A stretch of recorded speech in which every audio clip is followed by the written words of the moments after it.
RTS Info, Pierre-Étienne Joie. La pandémie de coronavirus coûterait entre 1,7 et 2,6 milliards de francs aux hôpitaux suisses. Ces chiffres sortent d'une étude du cabinet d'audit PwC publiée ce matin. Les experts ont passé en revue 45 hôpitaux et 12 établissements de psychiatrie. 3/4 des 44 établissements de soins aigus étudiés ne seraient pas assez rentables pour atteindre des résultats équilibrés dans les 5 à 10 années qui viennent.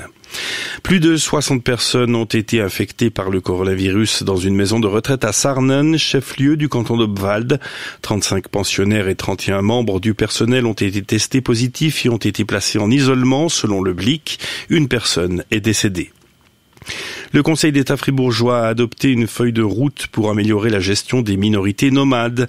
La création d'une deuxième aire de séjour de petite dimension pour les Yéniches fribourgeois est un meilleur encadrement scolaire durant l'hiver pour la vingtaine d'enfants Yéniches. Ils font partie des objectifs prioritaires.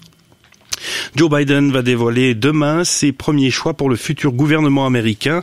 Selon le New York Times et l'agence de presse Bloomberg, Joe Biden compte nommer Anthony Blinken au poste de secrétaire d'État, l'équivalent du ministre des Affaires étrangères. Anthony Blinken a été numéro 2 lors de la présidence de Barack Obama.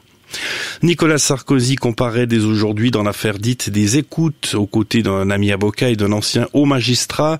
Avant lui, seul un autre ex-président français, Jacques Chirac, avait été jugé et condamné pour détournement de fonds publics.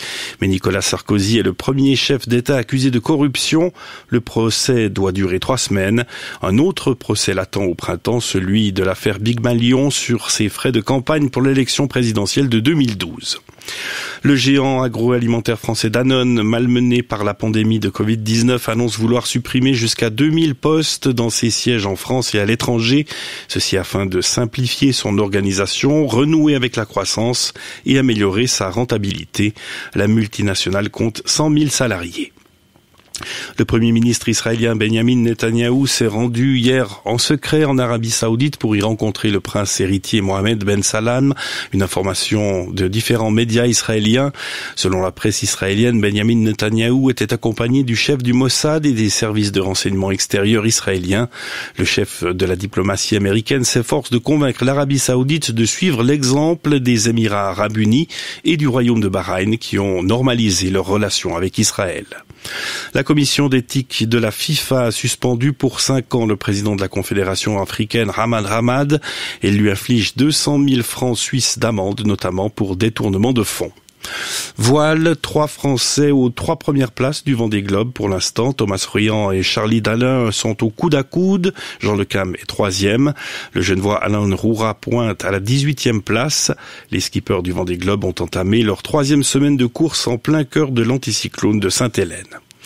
Les fouilles du cimetière de l'église évangélique réformée de Tramelan dans le canton de Berne ont permis de mettre au jour une quarantaine de sépultures.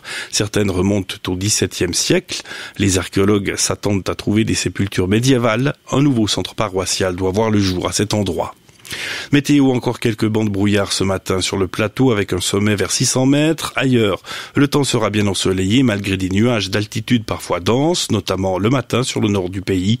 Température jusqu'à 2 degrés ce matin et pas plus de 7 degrés dans la journée. Continuez l'actualité sur rtsinfo.ch.